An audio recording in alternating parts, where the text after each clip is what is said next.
Сәлем барлықтарыңызға. Сіздермен бүгін өте тез дайындалатын, ешқандай ашытқыны талап етпейтін, яғни дрожсыз бауырсақ жасайтын боламыз. Сіздің ағзаңызға өте пайдалы бауырсақтардың бірі. Міндетті түрде видеоның соңына дейін асықпай қарауларыңызды сұраймын. Ең алдымен ыдысымызға 200 грамм ғана айранымызды құямыз және оның үстіне жарты шай қасық содамызды салып, жақсылап көпіртіп алатын боламыз. Осылай 1-2 минут жақсылап араластырып аламыз айран мен содамызды. Сол кезде біздің айранымыз көтеріле бастайды. Енді жарты қасық тұзымызды және 1 шай қасық қантымызды және 1 жұмыртқамызды, азғантай сұйық майымызды қосып, жақсылап араластырып алатын боламыз. Міне барлығын осылай біркелкетіп араластырып аламыз. Енді осының үстіне міндетті түрде ұндарыңызды електен өткізіп салыңыздар. Сол кезде сіздің қамырларыңыз өте әдемі болып көтеріледі. Бірінші осылай қасықпен, кейін қолымызбен жұмсақ қамыр елеп алатын боламыз. Барлық ұндарымызды осылай дәл видеода көрсеткендей електен өткізіп салуды ұмытпаңыздар. Міне біздің қамырымыз дайын болды. Енді үстіне азғантай сұйық майымызды құйып, осылай салафанымызға салып, 10 минут қана демалдыратын боламыз қамырымызды. 10 минут уақыттан кейін осылай қамырымызды алып, енді жақсылап жайып алатын боламыз. Бірінші осылай қолымызбен, сосын оқтаумен қамырымызды жайып аламыз. Ешқандай ұн қажет емес, біздерге дәл осылай видеода көрсеткендей етіп жұқалап қамыр жайып аламыз.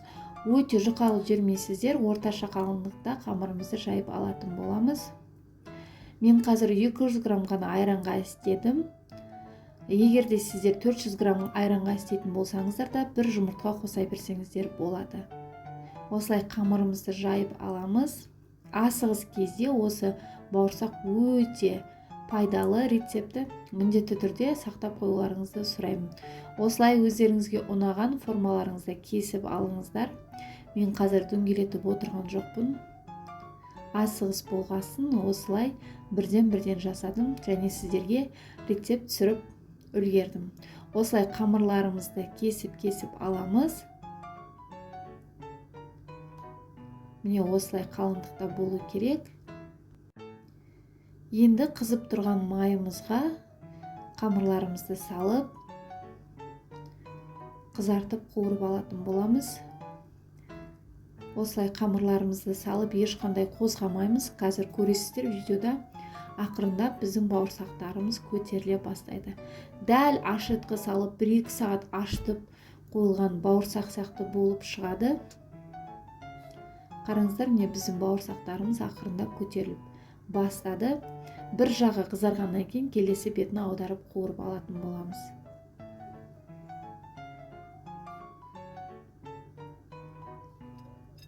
Міне осылай біздің бауырсақтарымыз көтеріліп шықты. Енді келесі бетін қуырып алатын боламыз. Өте көп май құюдың да қажеті жоқ. Осылай азғантай маймен ғана қуырып аласыздар. Осылай барлығын келесі бетін аударып аламыз.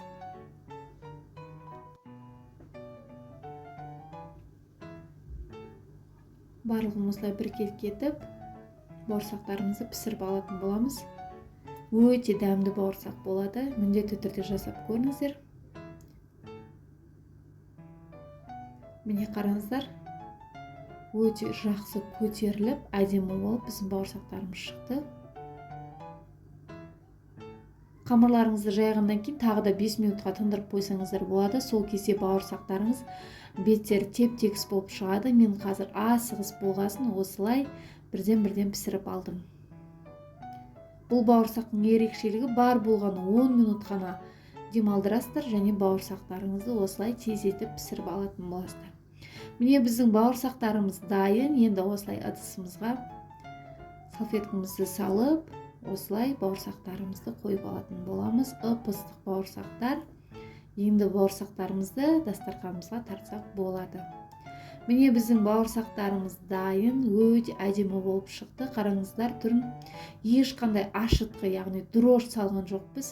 Bir ғана айранмен және ас содасымен осылай өте әдемі бауырсақтарымыз дайын болды. міне сіздерге арасын ашып көрсетемін. Өте әдемі болып көтерілген. Міндетті түрде дәл осы рецептпен жасауға кеңес беремін. Достарыңызбен бөлісуді ұмытпаңыздар. Менің каналыма тіркелмеген болсаңыздар, міндетті түрде тіркеліп, лайк басып, комментарий жазып, өз пікірлеріңізді қалдыруды ұмытпаңыздар. Барлықтарыңызға ас болсын.